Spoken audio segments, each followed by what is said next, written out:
हार्दिक हार्दिक अभिनंदन। एकादशी के बारे में पूरी जानकारी आपको प्राप्त होगी। कृपया इस वीडियो को पूरा देखें। अम्बरीश राजा को किस तरह से श्राप लगा।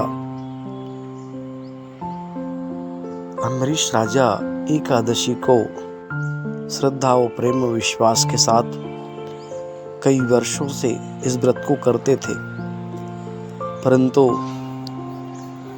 दुर्वासा ऋषि पहुंचते हैं और दुर्वासा ऋषि ने कहा, हे राजन, हमको भूख लगी है, कृपया हमें भोजन दीजिए। एकादशी का व्रत राजा ने प्रारंभ किया था, अम्बरीश ने, और उस समय एकादशी समाप्ति की ओर थी। दुर्वासा ऋषि ने कहा, हे राजन, हम स्नान करके आते हैं। और जैसे ही राजा स्नान करने गए, तब तक इन्होंने कहा, हमारी एकादशी समाप्त ना हो जाए। इतने वर्षों का पुण्य जो हमने अर्जित किया है, संचित किया है, वह दूषित ना हो जाए।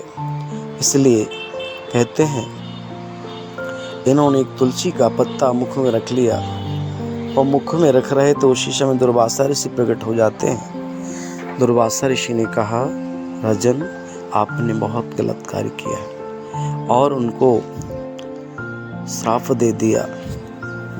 श्राप देते हैं तो भगवान क्रोधित हो जाते हैं, और जैसे भगवान क्रोधित होते हैं तो कहते हैं, सभी तीनों लोकों में यह सबसे प्रार्थना करते हैं। ब्रह्मा जी के पास पहुँचे, शिव जी के पास पहुँचे, समस्त देवी देवताओं के पास पहुँचे, किसी ने इनका साथ नहीं दिया।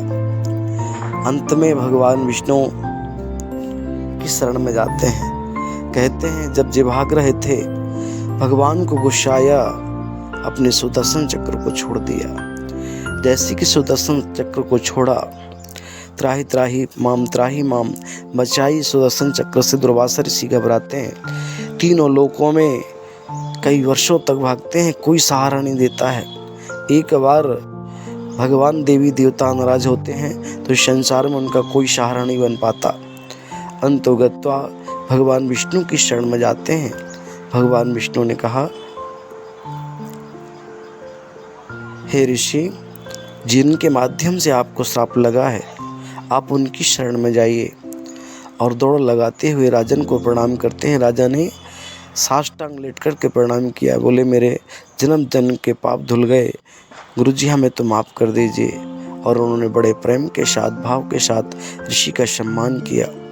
कहते हैं, जो भी किसी का अपमान करते हैं, उसे संत ऋषि मुनि क्यों ना हो, भगवान छोड़ते नहीं हैं। देर है भगवान के घर में, पर अंधेर नहीं है।